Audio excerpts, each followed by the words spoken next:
Torej, začel bi takole. Leta 2011 je Slovenska demokratska stranka na svoji spletni strani objavila pismo nekega Tomaža Majerja, ki je zapisal, da je Zoran Janković zmagal na volitvah zaradi slovenske radodarnosti z državljanstvi.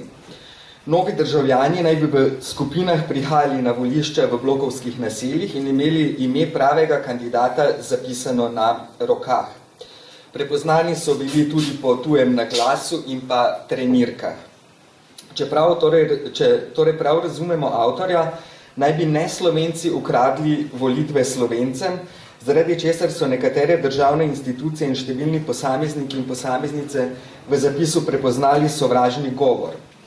Vendar je tožilstvo kasneje pregon opustilo, ker njem ni prepoznalo znakov kaznivega dejanja. Zapis Tomaža Majerja je indikativen primer sodobnega neorasističnega populističnega diskurza, ki ga lahko zasledimo pri vrsti populističnih strank v Evropi. To je diskurs, ki temelji na kulturnih predsodkih in ob tem skozi spretno argumentacijo le redko prestopi meje zakonitega. Vedno pogosteje se širi preko novih medijev, ki omogočajo neposredno nagovarjanje javnosti in pa prikrivanje avtorstva posameznih objav. Populistične stranke in pa politiki se seveda zelo dobro zavedajo, da bodo objave na spletu zelo verjetno citirane tudi v mainstream medijih, še posebej, če bodo dovolj provokativne. V več evropskih državah imajo prav populistični politiki in političarke največ všečkov ali pa sledilcev na družbenih omrežjih. In verjetno ni naključje, da je v Sloveniji med najbolj sledenimi twitteraši Janez Janša. Seveda pa online okolje ni samo v funkciji širjenja rasističnih idej, temveč tudi nasprotno. Po objavi Tomaža Majerja so ljudje na družbenih omrežjih pričeli objavljati svoje fotografije, na katerih so bili oblečeni v trenirke in pa držali napis, tudi jaz sem trenirkar, oziroma zgodil se je tudi protest na Prešernovem trgu proti rasizmu in ksenofobiji. Skratka, ko govorimo o rasizmu in populizmu, se je v Sloveniji skoraj da nemogoče izogniti stranki SDS. Rudi Rizman je že v 90-ih letih umeščal Janšo med radikalno desnico, Kuzmanič pa je njegov tip politike označil kot narodnjaštvo in ga vzporejal s tudžmanizmom in pa miloševičizmom. Osnovni koncept narodnjaškega populizma je ljudstvo oziroma Volksgemeinschaft. To je skupnost, ki mora svojo homogenost ohranjati tako, da nenehno diskriminira, nadleguje, segregira, izključuje, onemogoča, izbrisuje, sovraži in če je treba tudi ubija. Vendar naletimo na kar nekaj težav, ko skušamo stranko SDS kategorizirati v skladu z ugotovitvami raziskav, ki tematizirajo populizem in pa radikalno desnico v Evropi.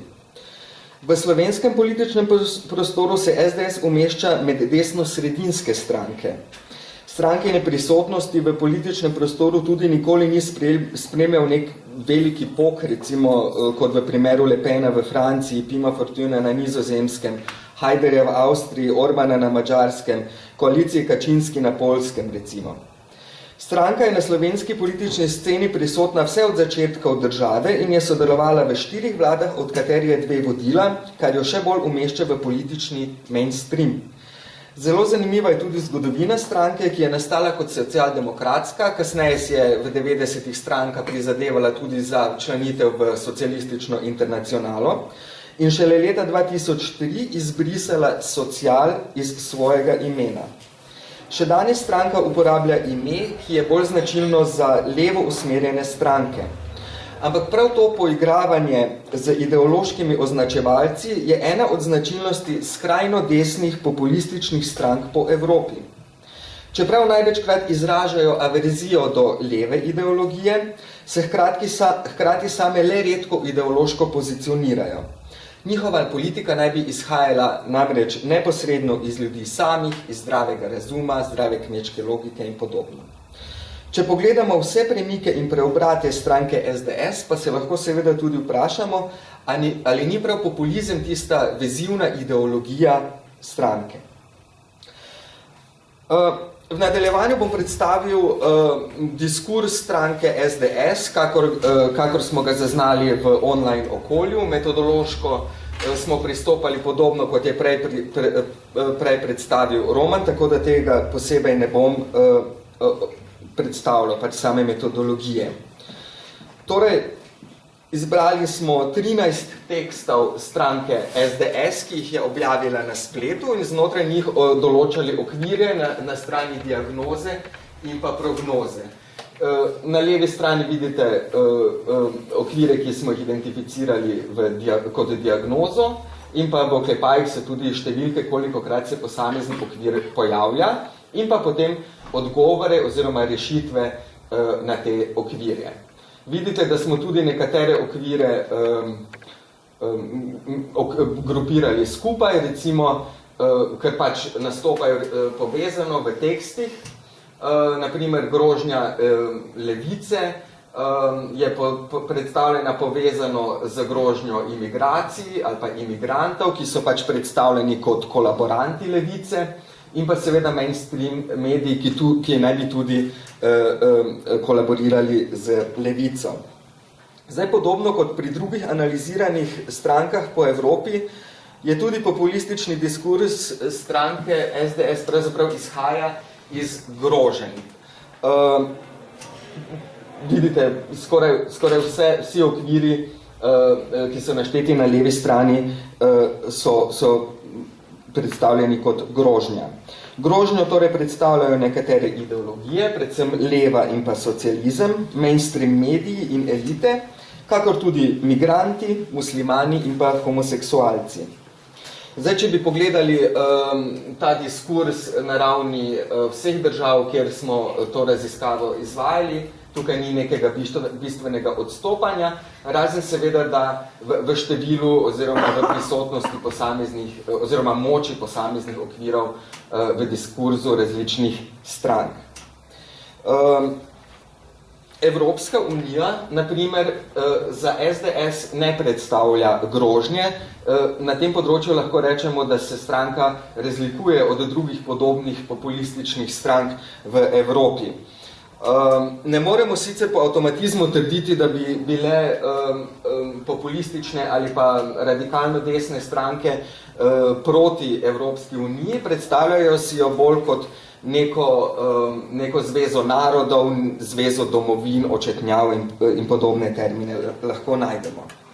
SDS pa EU razume kot garant za demokracijo in pa pred nevarnostjo socializma, oziroma kot garant pripadnosti slovenskega naroda tako imenovanemu zahodnemu kulturnemu krogu, za razliko od primitivnega Balkana, ki ga med drugim posebljajo tudi priseljenci.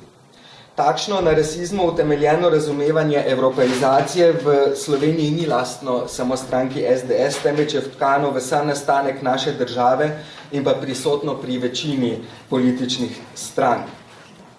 Na strani prognoze najdemo kot najmočnejša odgovora na različne grožnje, demokracijo in pa nacionalizem.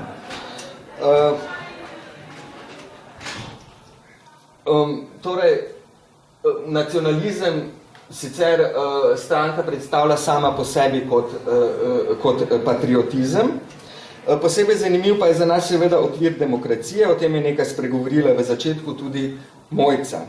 Zdaj, kot ugotavlja nizozemski raziskovalec K. Smude, populistične stranke ne predstavljajo nevarnosti predstavniški demokraciji sami, temveč njeni točno določeni obliki, to je liberalni demokraciji. Populistične stranke namreč, pač vključno z SDS-om, se zavzemajo za neposredno demokracijo, ki se udejanja preko referendumov, torej večinskega odločanja. Referendume razumejo kot edino možnost, da premagajo elite in udejanijo voljo ljudstva. Kaj takšno razumevanje demokracije pomeni za človekove pravice, smo v Sloveniji lahko videli na primeru različnih referendumov.